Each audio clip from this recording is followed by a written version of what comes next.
बोलो श्री महावीर स्वामी भगवान की। नमो अरिहंताणं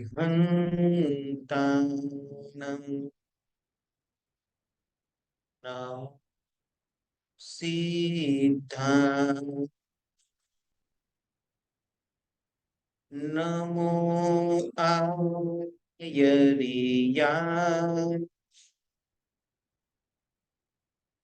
नमो उवज्जाय नमः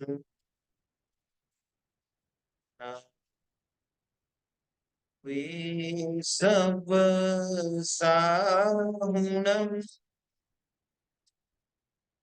एषो पञ्च नमोकारो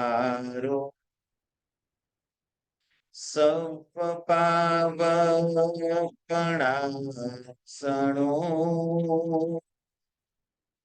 मङ्गलाडं च सर्वेषे पठमं हवै मङ्गलम् शमसंवेदादिकगुणा क्षय उपशमजेयावेरे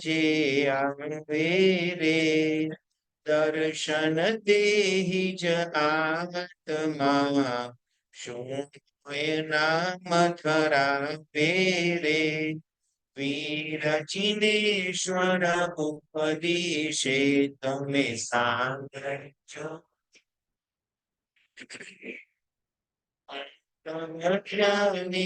आत्मा રીતિ મળે સવિયા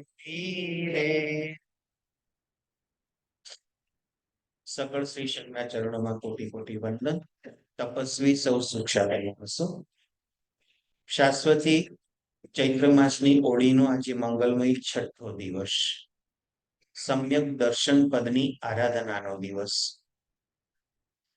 સંવેગ વગેરે જે મુખ્યતયા 5 ગુણો છે એનાથી યુક્ત એવો આત્મા મોહનીય કર્મનો ઉપશમ કરે, ક્ષય કરે, ક્ષયોપશમ કરે, એના દ્વારા સમ્યક દર્શનની પ્રાપ્તિ થતી હોય છે.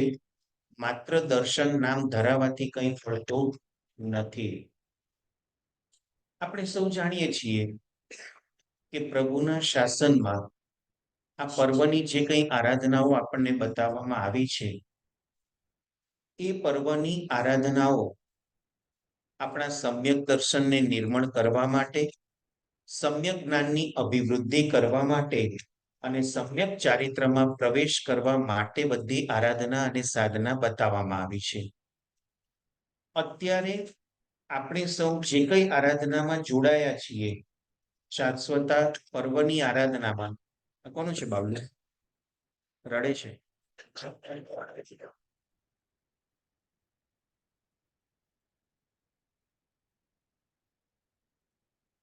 રત્નશેખર સુરેશ્વરજી મહારાજાએ શ્રી સિરીવાલ કહા નામના ગ્રંથની અંદર નૌપતજી ભગવંતની ભક્તિ બતાવી છે કે મોક્ષે જવા માટેના માર્ગ તો અનેક છે, પણ સૌથી શ્રેષ્ઠ માર્ગ હોય, શ્રેષ્ઠ આલંબન હોય તો એ નૌપતજી ભગવંત છે.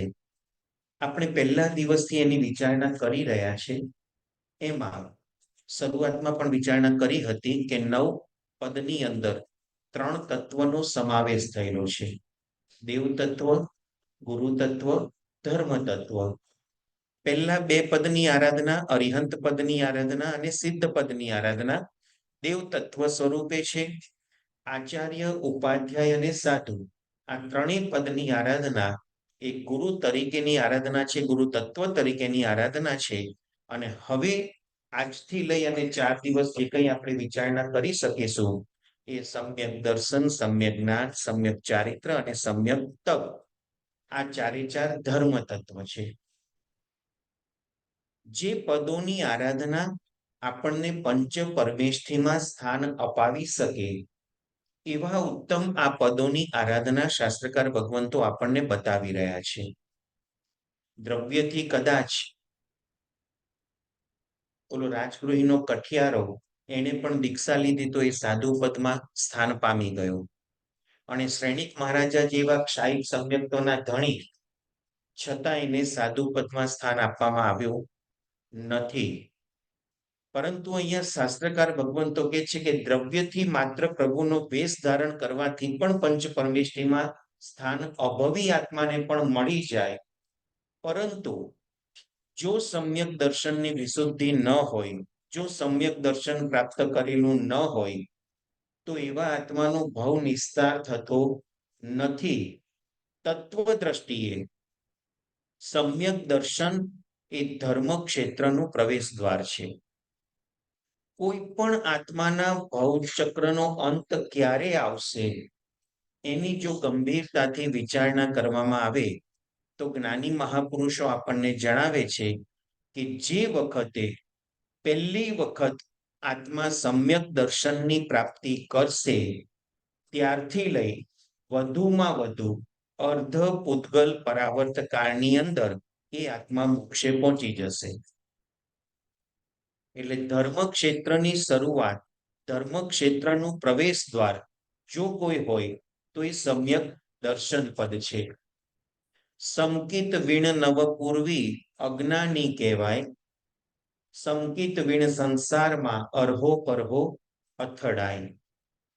નવ પૂર્વ જેટલું ઉત્કૃષ્ટ જ્ઞાન મેળવી લે છતાં જો સમ્યક દર્શન નથી તો શાસ્ત્રકાર ભગવંતોએ નોંધ કરવી પડી કે એનું સંસાર પરિભ્રમણ ક્યાંય સીમિત થતું નથી. એનું સંસાર પરિભ્રમણ ચાલુ ને ચાલુ રહે છે. એટલે કે જ્ઞાનનો અભ્યાસ ગમે એટલો કરી લઈએ પણ જો દર્શનની વિશુદ્ધિ પ્રાપ્ત થતી નથી તો આપણા ભવ સંસારનો અંત આવતો નથી. અને સમ્યક દર્શનની હાજરીમાં નિર્મળ એવું સમ્યક દર્શન પ્રાપ્ત કરી લીધા પછી કદાચ વિશેષ જ્ઞાન નથી, પૂર્વનો અભ્યાસ નથી થતો, મોટા મોટા ગ્રંથોનો અભ્યાસ નથી થતો, પરંતુ માત્ર અષ્ટપ્રવચન માતા જેટલો બોધ પણ જો જીવને પ્રાપ્ત થાય છે તો સમ્યક દર્શનની હાજરીમાં અષ્ટપ્રવચન માતા જેટલું જ્ઞાન પણ આપણને મોક્ષે પહોંચાડી દે. તો મહત્વ અહીંયા શેનું આંકવામાં આવ્યું, જ્ઞાનનું કે દર્શનનું?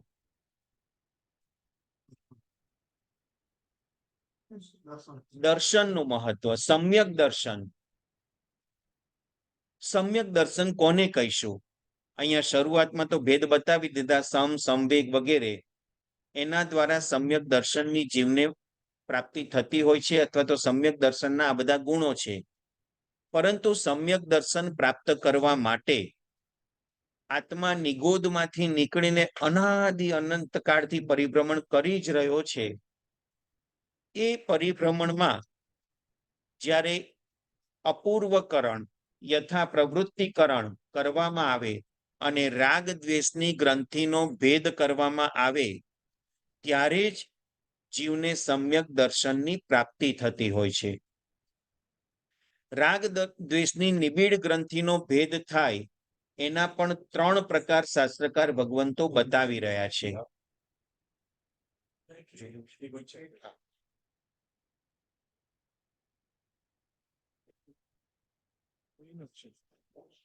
હેલો હેલો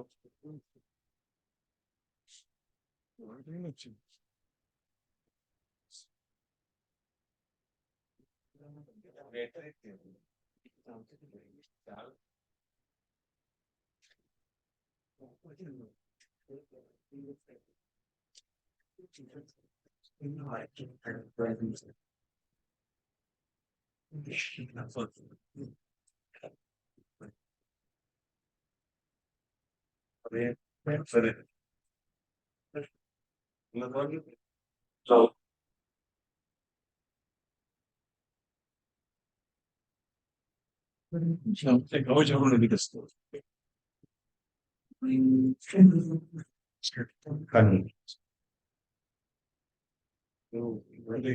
સમ્યક દર્શનની હાજરીમાં પ્રાપ્ત થયેલું જ્ઞાન એ સમ્યક જ્ઞાન બને.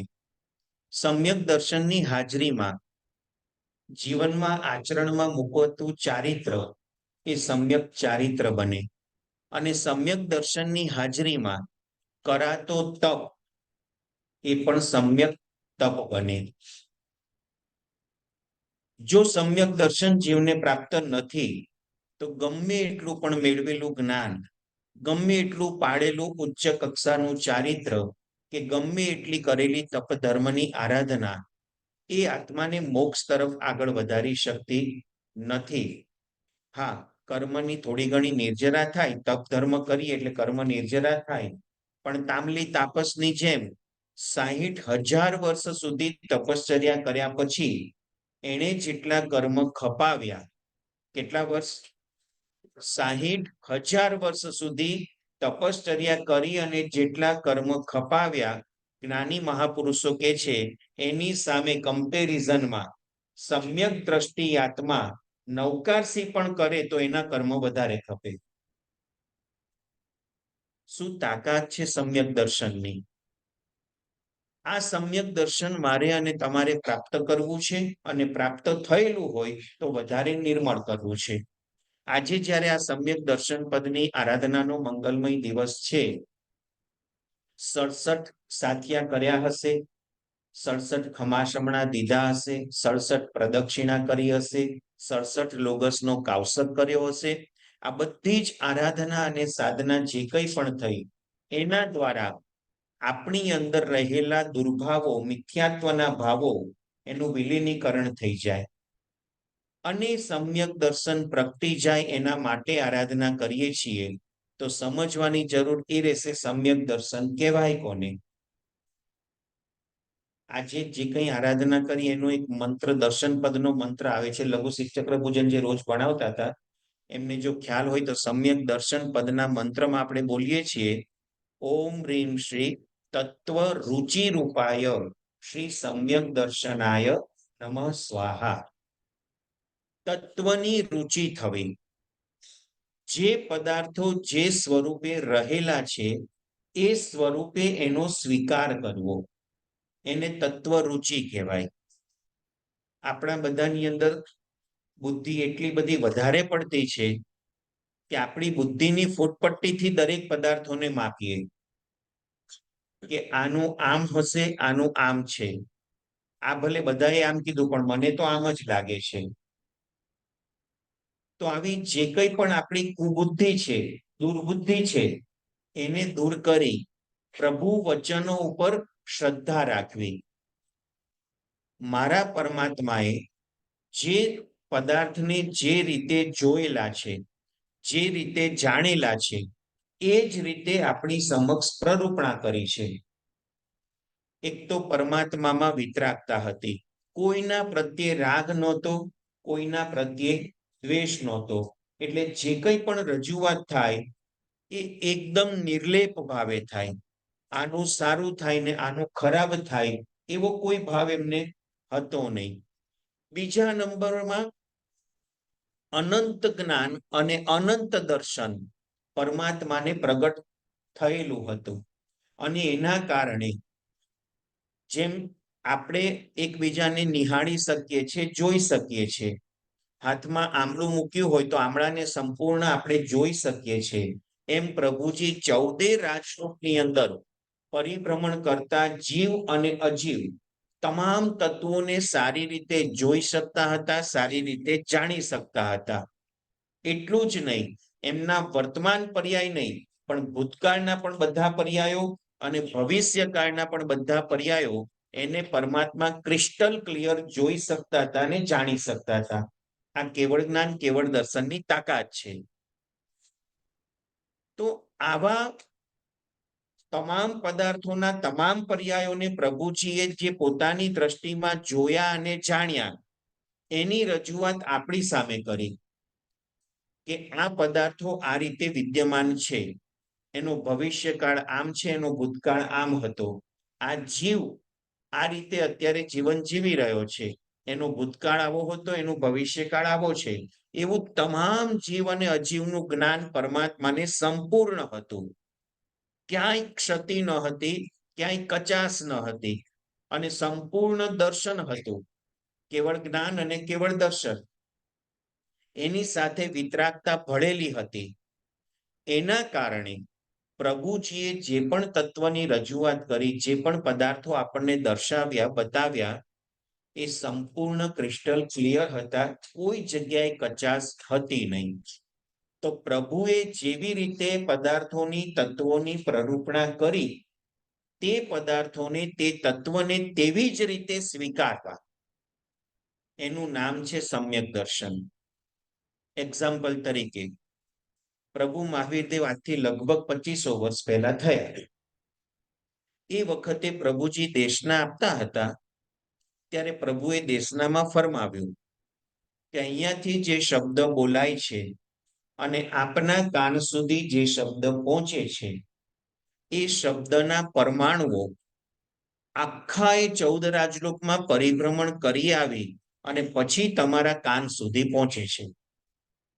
એ પૂતગલોની તાકાત અને એ પૂતગલોની સ્પીડ એટલી બધી છે કે આખા એ 14 રાજલોકમાં પરિભ્રમણ કરી આવી અને પછી આપણા કાન સુધી પહોંચે છે.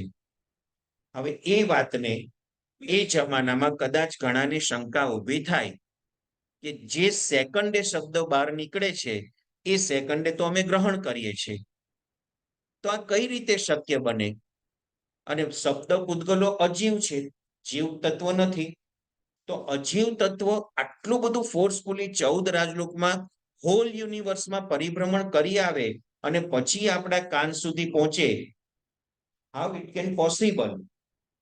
પણ આજે એ જ વસ્તુને સાયન્સે આપણી સામે પ્રૂવ કરી આપી.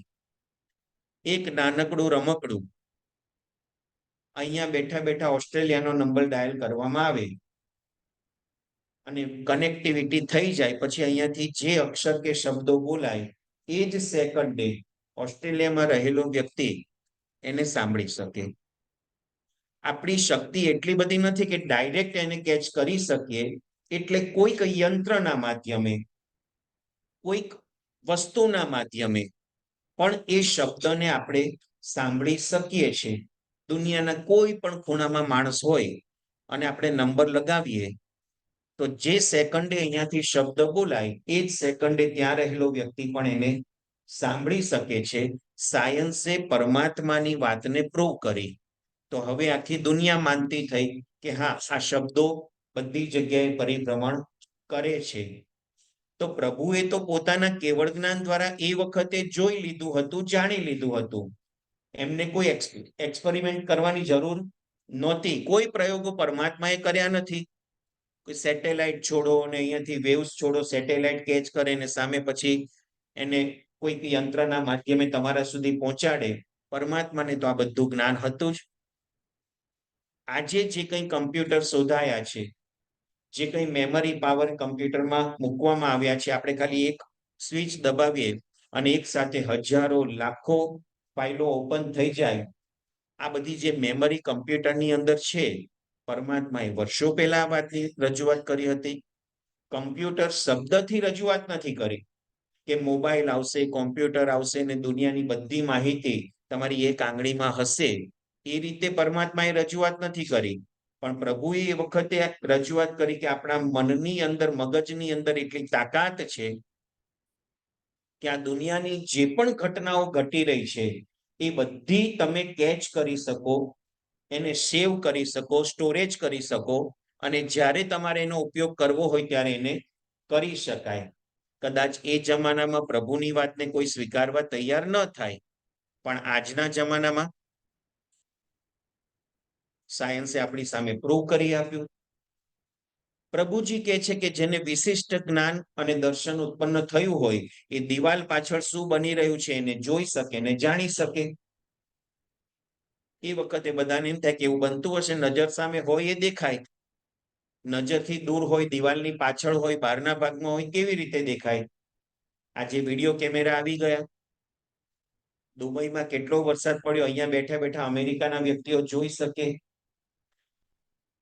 તો આ પરમાત્માની આવી અનેક વાતો, આ એક બે વાતોની ખાલી વાત નથી પુણ્યશાળી.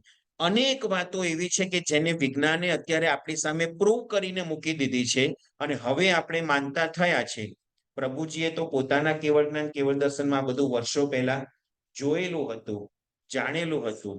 એનાથી આગળ વધીને પરમાત્માએ વાત કરી કે હું જે શબ્દ બોલું છું એ શબ્દ તમે સાંભળી તો શકો છો, પણ તમારી તાકાત એવી છે કે એને પકડી પણ શકો શબ્દને, અને જ્યારે સાંભળવો હોય ત્યારે સાંભળી શકો. આ જે રેકોર્ડર આવી ગયા, જે અહીંયાથી બોલાય છે તમે રેકોર્ડ કરી લો, જ્યારે સાંભળવું હોય. મતલબ તો શબ્દને પકડ્યો ને.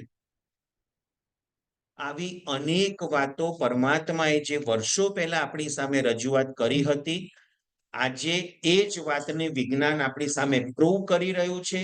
ભલે એનું માધ્યમ અલગ છે, વિજ્ઞાનના શબ્દો અલગ છે, પણ એ જ વાતો ઉજાગર થઈને આપણી સામે આવી રહી છે. તો પરમાત્માના એક એક વચનો ઉપર શંકા રહિત શ્રદ્ધા જાગૃત કરવી, એનું નામ છે સમ્યક દર્શન. બધી જ વાતો આપણે સમજી જ શકીએ, લોજિકલી પ્રૂવ કરી શકીએ એવું નથી હોતું. એમાં આપણી મર્યાદા છે, આપણી બુદ્ધિ શક્તિની મર્યાદા છે, આપણા શરીરની મર્યાદાઓ છે કે બધી જ વસ્તુ આપણે પ્રૂવ કરી અને સાબિત નથી કરી શકતા. પણ આવી 5, 25, 50 વાતો પરમાત્માની જો આજે આપણને સાબિતી સાથે મળી શકતી હોય, તો બાકીની વાતો ઉપર આપણે શ્રદ્ધા અને વિશ્વાસ મૂકવા પડે.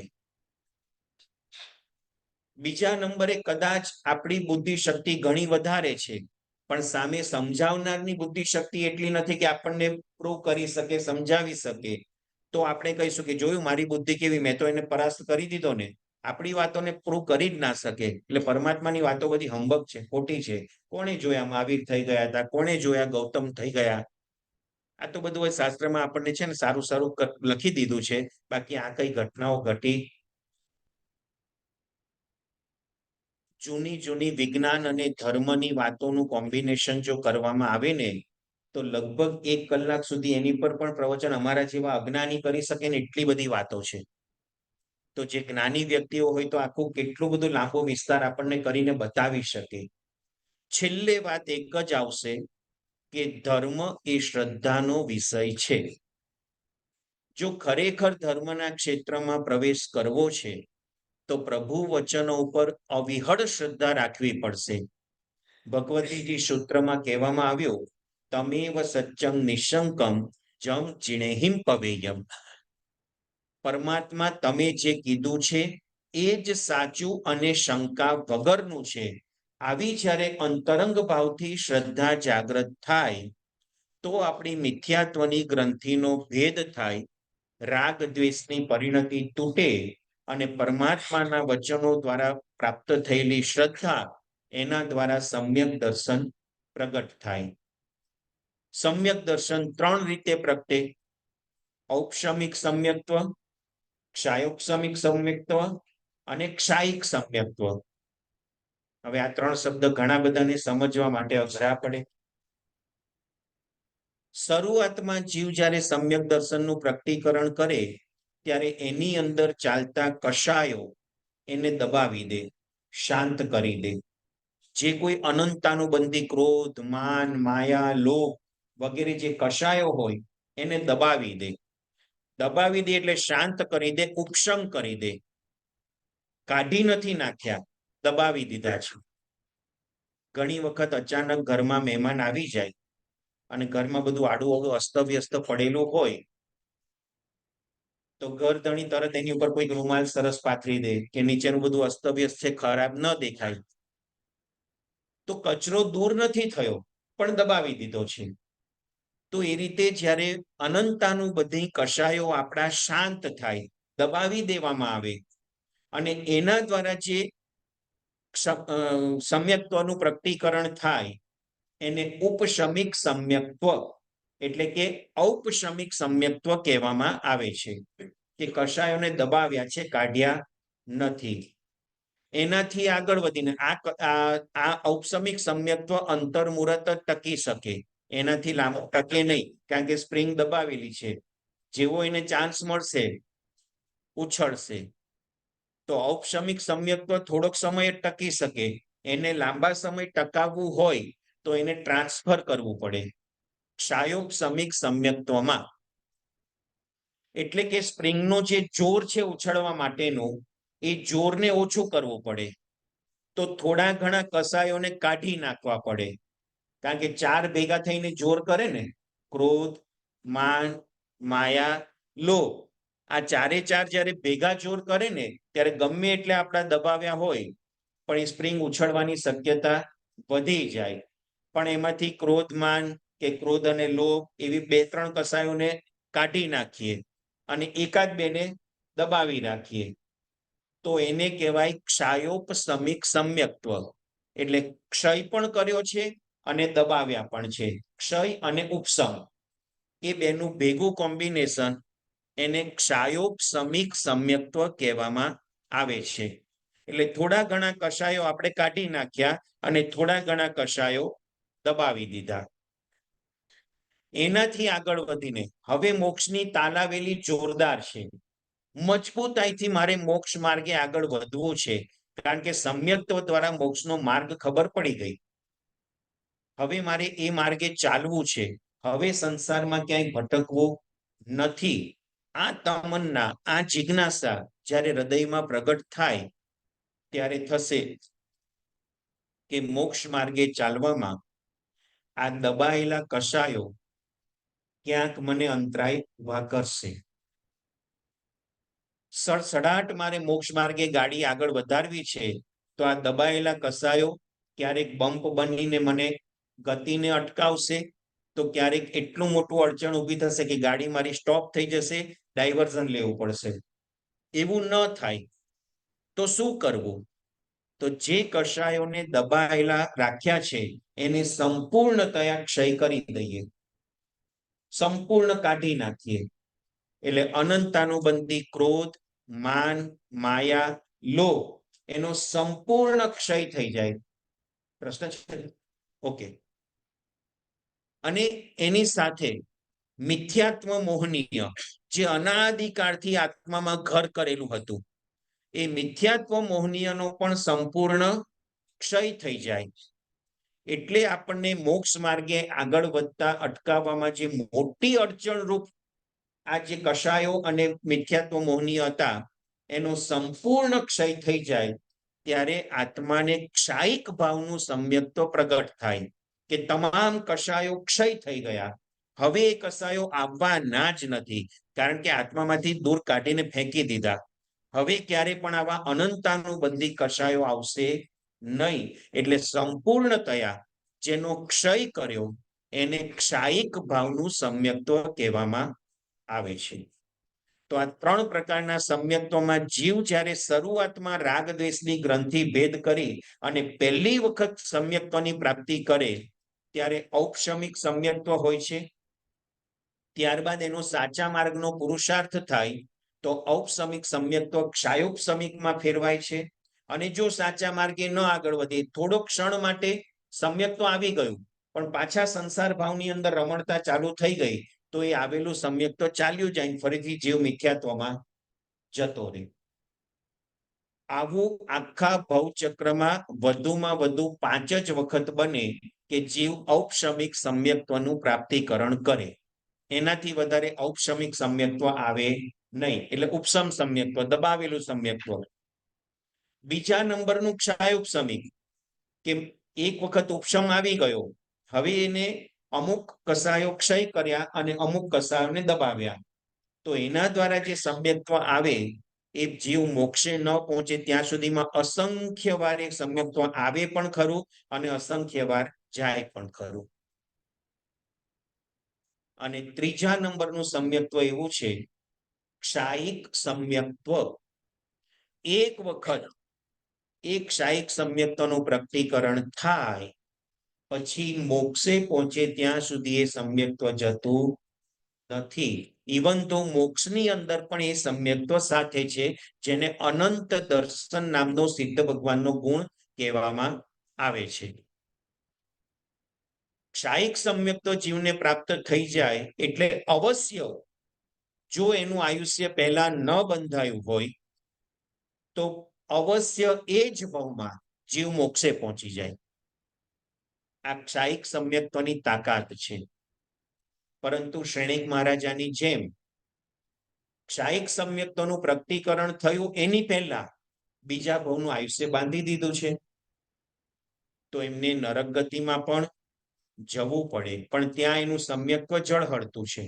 એટલે નરક ગતિમાં બીજા બધા જીવો જે રીતે દુઃખને સહન કરે એના કરતા આમની સહન કરવાની ઢબ, એની પદ્ધતિ આખી અલગ હોય.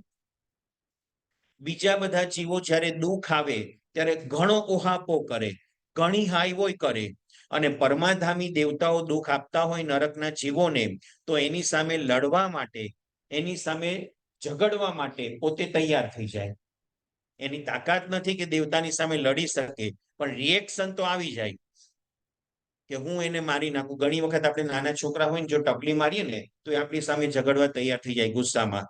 આપણને મુક્કા મારવે ને આપણને ટપલી મારે ને એવી તૈયારી કરે, આપણને કઈ અસર નથી થવાની, પણ એના મનના ભાવો આ રીતે જાગૃત થઈ જાય. એમ આપણે જો નરક ગતિમાં આપણો આત્મા કદાચ હોય તો આ રિએક્શન આપણા થકી નીકળી જાય. પણ જે ક્ષાયિક સમ્યક્ત્વ લઈને નરક ગતિમાં ગયા હોય એ જીવ કોઈ રિએક્શન ન આપે. જેટલા દુઃખો આવે એને પ્રેમથી સ્વીકારતા જાય. પરમાધામી દુઃખ આપે તો એની સામે પણ કોઈ દ્વેષભાવ કરે નહીં, કારણ કે એને ખબર છે કે આ બધા મારા કર્મના કારણે દુઃખ આવી રહ્યા છે, એમાં પરમાધામીનો કોઈ વાંક નથી. આ સમજણ ક્યાંથી આવે? ક્ષાયિક સમ્યક્ત્વનું પ્રગટીકરણ થાય તો. પણ આપણે બધા જીવો ક્યાંક મિથ્યાત્વમાં પરિભ્રમણ કરીએ છીએ, ક્યાંક ઔક્ષમિક સમ્યક્ત્વને પ્રાપ્ત કરીને ક્ષાયિક સમ્યક્ત્વમાં છીએ. આવી સારી સારી વાતો, પદાર્થો જ્યારે સાંભળવા સમજવા મળે ત્યારે સમ્યક્ત્વ આવી જાય અને પાછું સંસારમાં ગયા.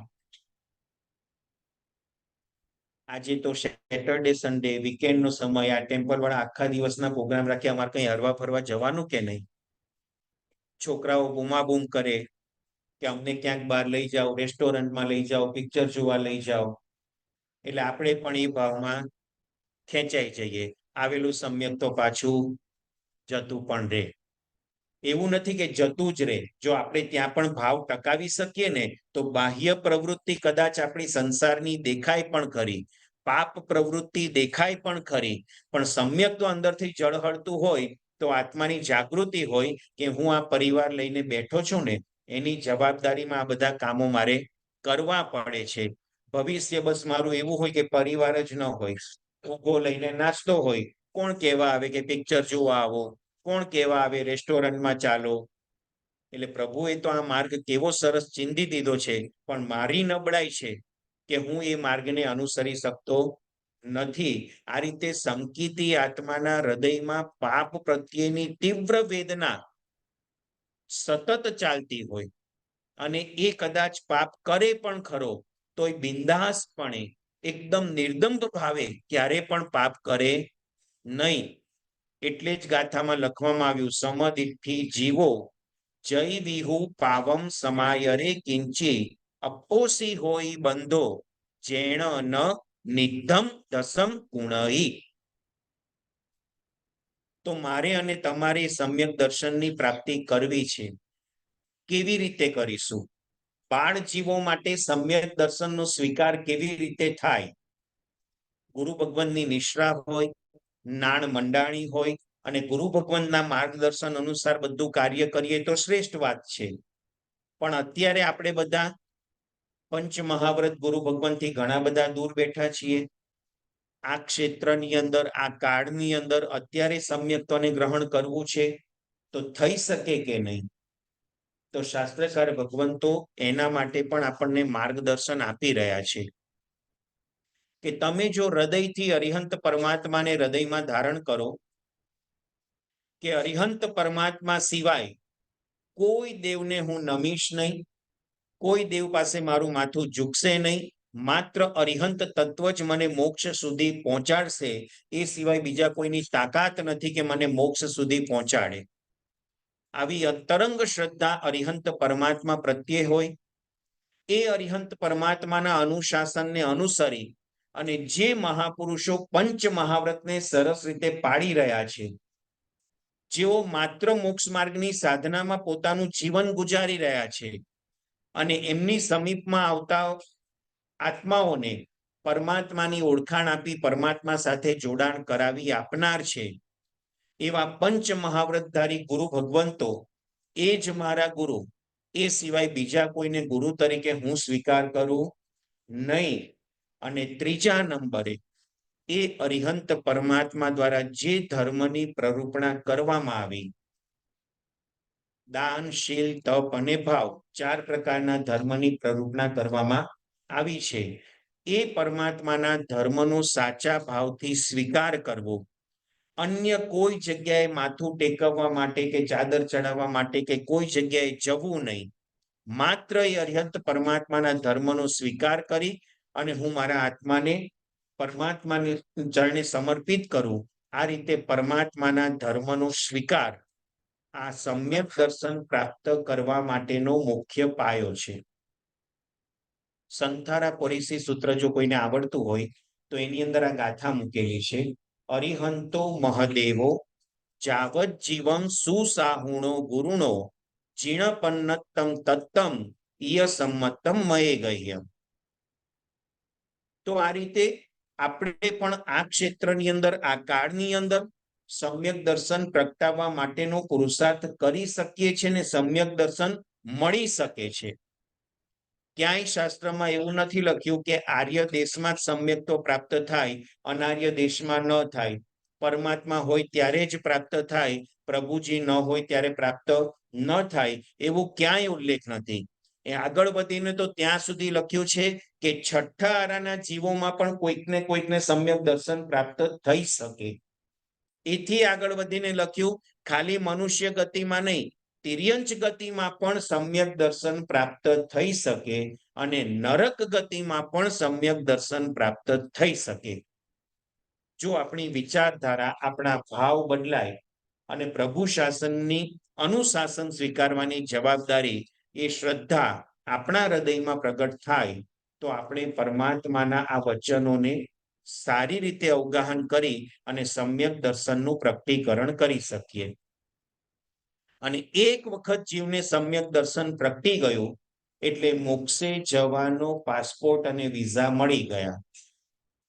હવે ડેટ આપણે નક્કી કરવાની કે ક્યારે જવું. બરાબર છે ને? અમારે બધાને અહીંયા અમેરિકા આવવું હોય ને તો વિઝા ગવર્મેન્ટ આપી દે એટલે અમને એટલી ખાતરી થઈ જાય કે અમે જઈ શકશું.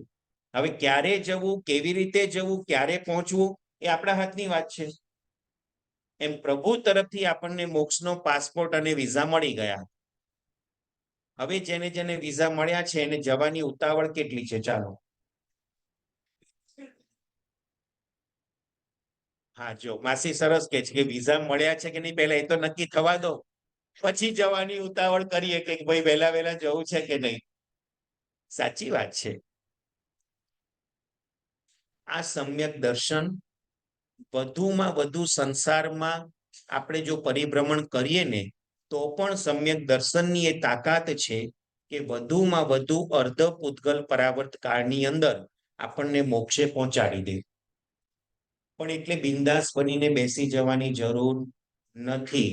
અર્ધ પૂતગલ પરાવર્ત કાળ એટલે કઈ 200-500-1000 વર્ષનો કાળ નથી. એને પણ જ્યારે શાસ્ત્રીય દ્રષ્ટિથી અભ્યાસ કરીએ ને તો આમ રોમ રોમ ઊંચા થઈ જાય કે બાપરે, આટલો બધો લાંબો કાળ, તો મારે હવે વહેલા પહોંચવું જ છે. અને એનાથી આગળ વિશેષ શાસ્ત્રકાર ભગવંતો બતાવે છે કે કોઈ પણ તીર્થંકર ભગવંતના ભાવની ગણતરીની શરૂઆત ક્યાંથી થાય? એ તીર્થંકરનો આત્મા સમ્યક દર્શનની પ્રાપ્તિ કરે પછી જ એના ભાવની ગણતરી શરૂ થાય. ત્યાં સુધી તીર્થંકરની પણ કોઈ વેલ્યુ શાસ્ત્રમાં બતાવી નથી. અત્યારે બની શકે કે આપણી આ અહીંયા સભાની અંદર પણ કોઈ તીર્થંકરનો આત્મા હોઈ શકે. એટલે તો વસ્તુપાળ તેજપાળ મંત્રીના જીવનની જે ઘટનાનો દાખલો બતાવવામાં આવ્યો છે કે એના ઘરે ચતુર્વિધ શ્રી સંઘ હાજર થયો અને સંઘની ભક્તિ સરસ રીતે કર્યા બાદ સંઘ આખો વિદાય લઈને આગળ વધે છે. એટલે ઘરના નોકર ચાકર એ બધા ઘરમાં કાજો લે, શુદ્ધિ કરે કે ભાઈ આટલો બધો સમુદાય આવ્યો છે તો ઘરની અંદર ઘણી ધૂળ ને બધું ભેગું થયું છે, તો લાવ આ બધું સાફ કરીને બહાર નાખી આવો. એ બહાર નાખવા માટે જતા હતા ને વસ્તુપાળ મંત્રી એને અટકાવ્યો કે તું શું કરે છે? કે કઈ નહીં શેઠ, આટલી બધી ધૂળ ભેગી થઈ છે, આટલા બધા આવીને ગયા, બધાની પગની ધૂળ અહીંયા આવી છે, તો ભેગી કરીને બહાર નાખવા જઉં છું. તો કે ના, ઉભો રે 1 મિનિટ. ચપટી ધૂળ હાથમાં લીધી, માથે મૂકી કે આ ચતુર્વિધ શ્રી સંઘની અંદર કોઈ તીર્થંકરનો આત્મા હશે, કોઈ ગણધર ભગવંત બનવા લાયક આત્મા હશે, કોઈ આચાર્ય ઉપાધ્યાય ને સાધુ બનવા લાયક આત્મા હશે, એના ચરણની ધૂળ આપણા પાસે ક્યાંથી, આપણા ઘરમાં ક્યાંથી એને ફેંકવાની ન હોય, માથે ચડાવવાની હોય. એમ અત્યારે કદાચ આપણી સભાની અંદર કોઈ તીર્થંકરનો આત્મા હોઈ શકે, કોઈ ગણધરનો આત્મા પણ હોઈ શકે, કોઈ આચાર્ય ઉપાધ્યાય સાધુ બનનાર આત્મા પણ હોઈ શકે. અત્યારનો એનો પર્યાય એવો છે કે સામાન્ય શ્રાવક શ્રાવિકા તરીકે દેખાય છે, પણ ભવિષ્યના પર્યાયમાં આવી ઉચ્ચ પદવીને ધારણ કરનાર આત્મા હોઈ શકે.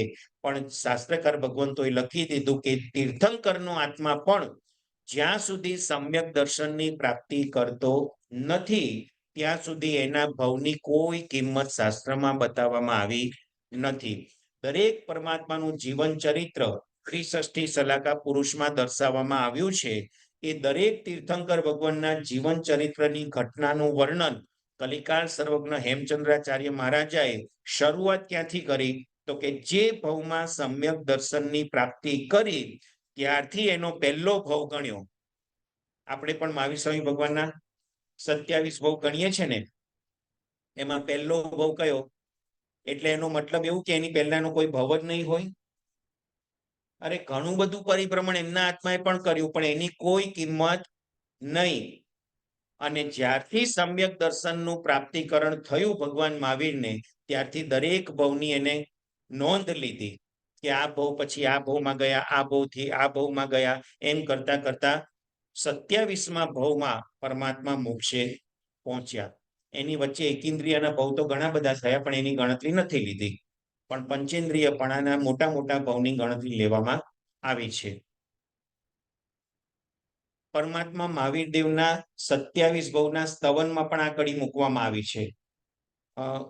સમકિત પામે જીવ જે ભવ ગણતીએ ગણાય, જો વળી સંસારે ભમે તો પણ મુક્તે જાય.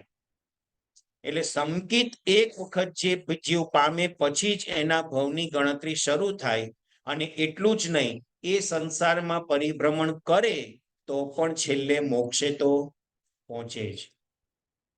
તો આજે દર્શન પદની આરાધના 67 સાથિયા, ખમાસણા, કાવસક, પ્રદક્ષિણા વગેરે દ્વારા આપણે કરી. સમ્યક્ત્વના 67 બોલ શાસ્ત્રકાર ભગવંતો દર્શાવી રહ્યા છે, એના દ્વારા આપણે કરી. તો આજના આ પવિત્ર દિવસે સમય લગભગ થવા આવ્યો છે, આપણે સવાર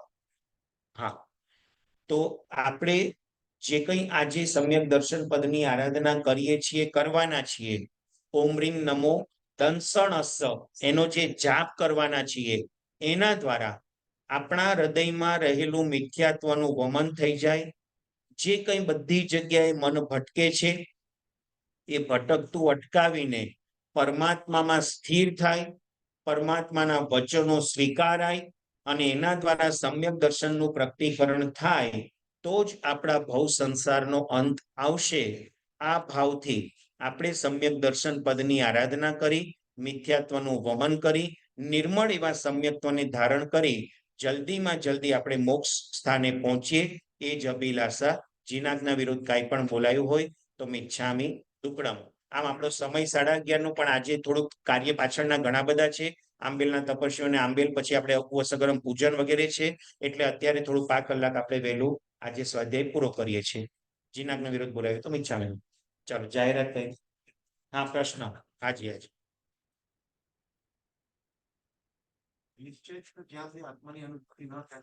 બિલકુલ સાચી વાત છે. વ્યવહાર ધર્મથી પરમાત્માના વચનોનો સ્વીકાર અને નિશ્ચય ધર્મથી આત્માની અનુભૂતિ ન થાય ત્યાં સુધી સાચું સમ્યક તો પ્રગટ થઈ શકતું નથી. એની સરખામણી ચક્રમાં કરવા આવે કાનપુર સત્ય ગાથા બોલ્યા.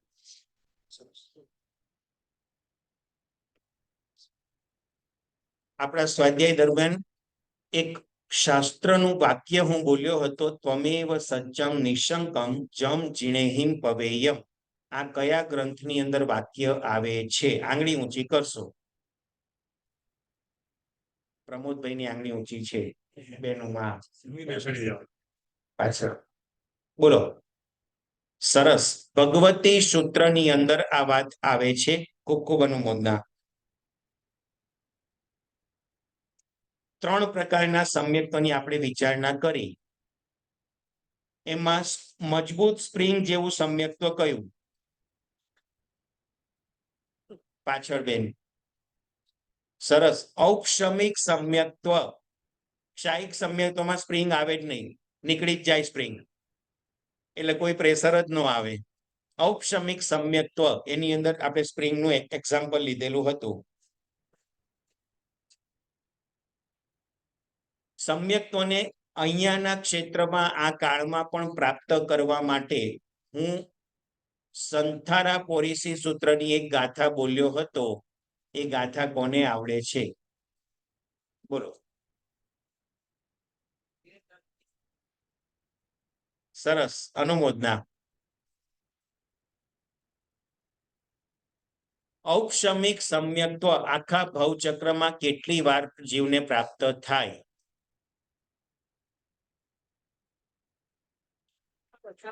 આ બધા છે ને કોલેજના પીએચડી ડિગ્રી વાળા છે, એટલે અહીંયાથી આંગળી ઊંચી ન થાય ત્યારે અહીંયા જોવાનું.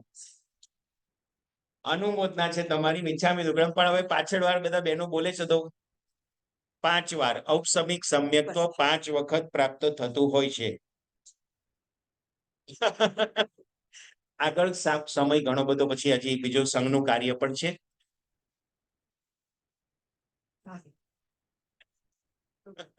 એનું સમજાવવામાં બહુ સમય જશે. હા, બહુ જ વાર લાગશે. પલ્યોપમ, સાગરોપમ ને એમાંથી પછી આપણે પહોંચશું ને ત્યાં સુધીમાં બીજી 10 મિનિટ જશે. પછી કાલથી બેસવા નહીં દે. ગીતેશભાઈ આ કરો તમે. ચાલો. પચક ખાંડ બીજી કોઈ જાય? હમણાં 12:30 વાગે ઉવસ્સ કરમ પૂજન છે 12:39. તો સમયસર પુણ્યશાળી તૈયાર થઈને પધારી અને ભક્તિનો લાભ લેશો જી. અને ત્યારબાદ સાંજે કલ્ચરલ પ્રોગ્રામ કેટલા વાગે? 8 વાગે.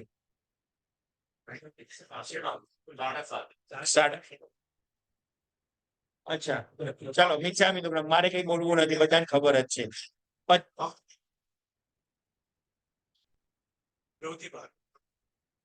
આવતીકાલે સવારે 9 વાગે સ્નાત્ર પૂજા સરસ રીતે ભાવથી એક્સપ્લેન કરીને આપણે ભણાવવાની છે. સ્નાત્ર પૂજામાં પ્રભુનું ચ્યવન કલ્યાણક અને જન્મ કલ્યાણકનું વર્ણન આવે છે. એને સરસ રીતે સમજીને કરવાની છે. લગભગ એ સમય 9 થી 12 નો છે. આપણે 9:15 શરૂ કરીને 11:30 સ્નાત્ર પરિપૂર્ણ કરશું અને 11:30 થી 12 ની અંદર પ્રભુના માતા પિતા પ્રભુને પારણામાં પધરાવી અને પારણું ઝુલાવશે. આ એક સરસ કાર્યક્રમ કરવાનો છે, કારણ કે પરમાત્માનું જન્મ કલ્યાણક છે આવતીકાલે. તો આ આવતીકાલનો સ્વાધ્યાય નવપદ અંતર્ગત નહીં હોય. સ્નાત્ર પૂજામાં આપણે સ્વાધ્યાય કરીશું. રવિવારે બપોરે વક્તૃત્વ સ્પર્ધા, સ્પીચ કોમ્પિટિશન છે, એના માટે આપ સર્વને પધારવા માટે વિનંતી છે. સાંજનો પ્રવચન પછી જાહેરાત. ચાલો. પચક ખાંડ ઉગેશ્વર નૌકારસી પોરસી સાતપુરસી સૂર્ય પરિમણ મળશે મચકાય ઉગેશ્વર જવયમ પ્યાર મસરમ બાણમ ખાઈમમ સાઈમમ અનથણમ ગણમ સહસાકારણમ પચ્છન્ન કારણમ દિશામોણમ સાવણમ મહત્રકારણમ સૌસંદ ગાણમ આયમ બિલમ વિદો પચકાય નથણમ ગણમ સહસાકારણમ દેવાલીવણમ ગિટ્ટ સંસિદ અનુકિટ્ટ વેગણમ પરિચમ કરીને પાઠ્યમ ગણમ મહત્રકારણમ સૌસંદ ગાણમ એકાશ્રમ પચકાય દિવ્યમ પ્યાર મસરમ ખાઈમમ સાઈમમ અનથણમ ગણમ સહસાકારણમ સાગર કારણમ આવટણ પસારણમ ગુરુ ઠાણનમ પાઠ્ય મણ્યકારણમ મહત્રકારણમ સવસમય વત્ય ગાણમ પાણસ લીવેણમાં અલેવેણમાં છેણમાં બહુ લેવણમાં સસિથેણમાં સિથેણમાં પોસી રહી. સર્વમંગલ માંગલ્યમ સર્વ કલ્યાણ કારણમ પ્રધાનમ સર્વધર્માણામ જૈનમ જયતિ શાસનમ. બોલો શ્રી મહાવીર સ્વામી ભગવાન કી.